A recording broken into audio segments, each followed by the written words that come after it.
The Cowboys season could be continuing in here this weekend. Instead, it's in here. To create more opportunities to play, Gallo is working out at multiple positions: first base, third base, and left field. As with any extreme sport, going down ramps is not enough. There are also tricks involved, and they are a treat.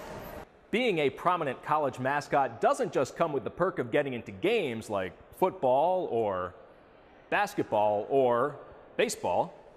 It also comes with perks outside of sports, like performing at the Country Music Awards. Firefighters are trained to save pretty much anything: lives, property, pets, and here at Forney Fire Station number 2, they can save something else: your dinner. Mason Atkins here with the Forney Fire Department. You've heard the phrase, "if these walls could talk." Well, the steps at Doug's gym basically do. Climbing these steps is like stepping back in time, specifically to September of 1962, when Doug Eade first opened his door for business. So it turns out Marion has a lesson she can teach after all.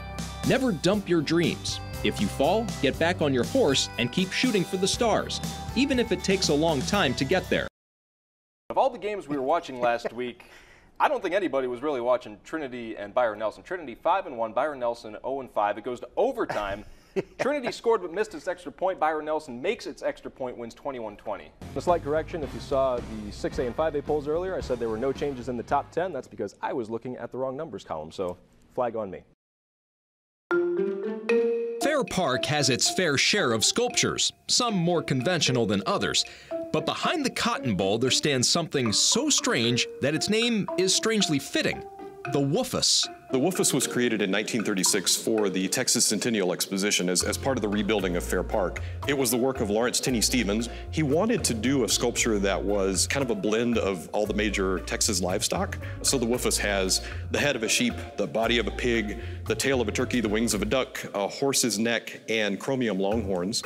And if you think that's weird, just listen to the backstory Stevens created. The Woofus' mom was an Australian sheep who took a vacation in Texas, met and enjoyed the company of a lot of Texas livestock, got pregnant, and when it was time for her to have a baby, they asked who the father was, and she said, "Everybody's the father," and that's how the Woofus was born. Oh, and it was both male and female too. Unfortunately for the Woofus, its life was mysteriously short-lived. It was damaged in 1941, just accidentally. It was taken down to be repaired, and nobody ever saw it again. Perhaps it was being examined by top men, or perhaps it was simply World War II and people had bigger concerns. One thing is for sure, it could not just disappear. It was made of cast concrete, so it wouldn't have been easy to get rid of, and it's big. It's, you know, the whole thing is like 9 feet tall. While the Woofus was somehow never found, its legend was not forgotten. In 2002, it was recreated from the original model as part of a Fair Park restoration project, and as if it wasn't weird enough on its own, a song was written about it, set to a tune from the musical Oliver. Oink quack nay, that's what he says. Oink quack nay, goes on for days. We all believe what we want to believe when we hear oink quack nay. And just like Woofus 1 has a strange backstory, Woofus 2 has one too. But this one is real. The sculptor was getting ready to do the final Woofus, and his studio burned to the ground. So the second Woofus was lost, and what we have now is actually the third Woofus. So I don't know if there's some kind of a curse there, maybe. Perhaps the third time's a charm? Or perhaps you should enjoy it while you can. But maybe don't get too close.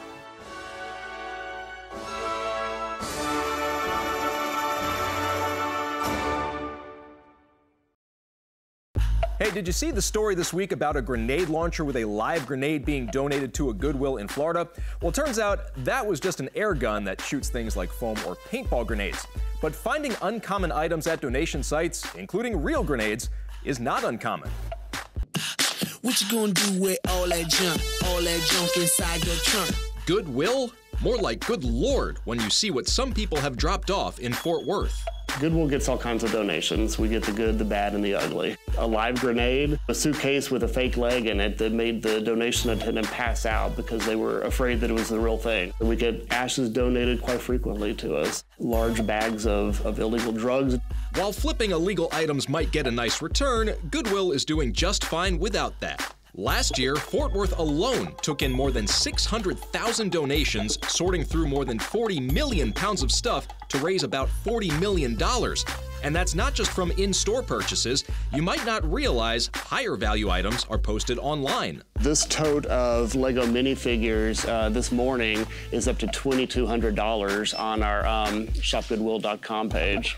The bulk of that money funds more than 20 local programs ranging from helping the homeless, disabled, and veterans with getting jobs to helping high school dropouts get GEDs. Our goal is to help people reach their maximum independence, so it's a great cause. Even things that are not bought can still be sold as scrap. Since 2011, Goodwill Fort Worth has kept more than 165 million pounds of material out of landfills. Whoa, this is heavy. Textiles are reused for industrial purposes. Stuffed animals that are recycled for their fiber. Hard plastics are melted down into new products. Metals are melted down into new products. While there are certain restrictions, for the most part, whatever you donate is all good, even the weird stuff. If you donate to Goodwill, you can rest assured that it's going to be put to good use and that we're going to take the revenues from the sale of those items and truly help people. For most of us, mowing grass is a chore, but for one man, it's a mission to put the care in lawn care and give back to every corner of this country despite growing up in a different one. I'm from the island of Bermuda. Originally came here for school. One day I came across the elderly man outside mowing his lawn, and it looked like he was struggling, so I pulled over and helped him out. And that night I decided to mow free lawn for the elderly, disabled, single moms, and veterans. And that's when the idea of Raising Men Lawn Care Service came about. In 2017, I was in my internship for my social work program, and I was watching a video on Netflix of a man that traveled the world off the acts of kindness, and something just sparked off 50 states, 50 lawns, and I hit the road and traveled to all 50 states. Didn't take too much planning. We have a big following on Facebook, so I just asked people if they knew anyone who was elderly, disabled, single mom, or veteran in each city and each state I was going. Could they submit lawns? And people started submitting lawns, and people start donating for me to do it. Typically, I'll be more at the yard. Of course, it's harder for me, so it definitely gives me a break, and we appreciate it, and it means a lot. Somebody to come and just care, just show they care. What's your favorite state to visit? There's a few. Washington, Oregon, Wisconsin, yeah, so places like that. See, I thought you would have gone straight to Hawaii. You're going... Hawaii's too expensive, man. Too expensive. The goal is to expand Raising Men Lawn Care Service and make it into a national organization. We have the 50-yard challenge, so once they mow 50, we fly to wherever they are, we do lawns with them, and we also give them a brand new lawnmower. To date, 12 kids nationwide have completed it, and currently we have over 130 plus kids, including 1 in Canada and 7 in Bermuda and England that have taken part in the challenge. Growing up, my dad would tell me to do lawn. Nope, no, I don't want to do it. Well, God took something I disliked and turned it into something now I love to do. It's pretty cool to see that, you know. Really appreciate it. Thank you, Rodney.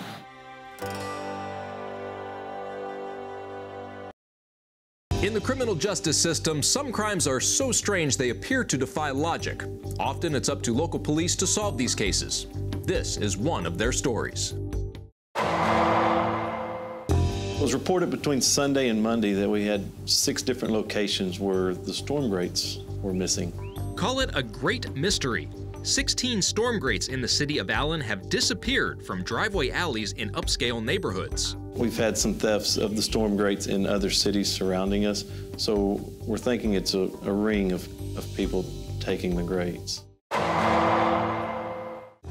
While it seems like a silly crime, it does pose a real safety problem. Somebody driving could drive into one of the holes, or a child could fall in. Some of the holes are pretty deep. They can be 2 feet to 8 feet deep. And you know, there are other dangers too. Aren't you going to say hello?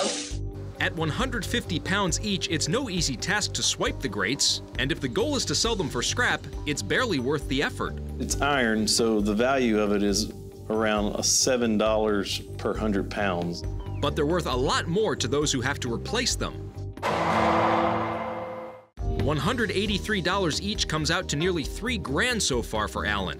Police are keeping an eye on local scrapyards to see if they turn up, and they want the public to keep an eye out as well. Just use your senses. Anything that seems out of the ordinary or seems suspicious to you, don't hesitate to call us so we can check it out. It just comes down to confidence and the motivation that you have. At 27 years old, Jason Rico Reyes was an active member of the Navy and a married father of 2. Then one day, his life changed forever, a day he does not remember and never will. I was in a motorcycle accident, from my understanding, and then I was in a coma, and I just woke up and I was paralyzed. At first, it's a big shock, because you're trying to figure it out, and then it just takes adapting. I spoke to other veterans, and they explained, look, you just have to try to figure it out. Do not dwell on it, because it'll eat at you. In search of an activity to help his transition, Reyes befriended a fellow veteran who was involved in WCMX, or wheelchair motocross, essentially skateboarding with wheelchairs. I tried it, I liked it, and then I started meeting with friends at the skate park to start learning stuff. And you know, you go down your first drop-in, and you go down your first ramp, and you go up. And after that, I just kept progressing. At first, it was me trying to prove it to myself, to build that confidence. And then now it's showing everybody else everything they said I couldn't do, I'm doing. And now they're freaking out about it because they have to bite their tongue. Having found something of a salvation in the sport, Reyes is now working to help others find it, both old and especially young, at clinics like the ones hosted by Rise Adaptive Sports in Grand Prairie. 8-year-old Kumaka Jensen, born with spina bifida, which left him paralyzed below his waist, has already been WCMXing for a couple years, and it's been a similar saving grace. It's just been amazing, the change in his attitude. He doesn't want help with anything. He always tells me, I got it. So it's just, it's a great thing. It kind of feels like I'm going into an airplane. I'm going down, crashing into an airplane. What about sometimes you fall over? Does it hurt? Nope, I get back up. If I fall again, I get back up again. It's amazing. It's gratifying. It's something when you see them, and they're doing it, and their eyes open up, and they're like, and right when they come all the way to the flat ground, they're like, and they start, you know, you clap for them, and you let them understand you did it. Do it again. As with any extreme sport, going down ramps is not enough. There are also tricks involved, and they are a treat.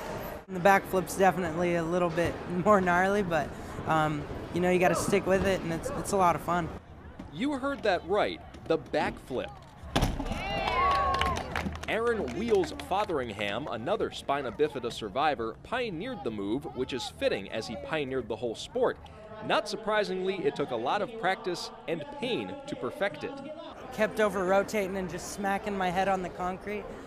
Oh, and that's, you know, that's scary. And if you're ever gonna stop, that's almost the stopping point, you know, like, and I was like, man, you know, should I keep doing this? Like, you know, because naturally you're kind of like, maybe I should stop doing this, but if you really want it, you gotta keep going. And once you land it and you roll away, it's the best feeling ever, you know? Like 50 crashes and then one land, completely worth it.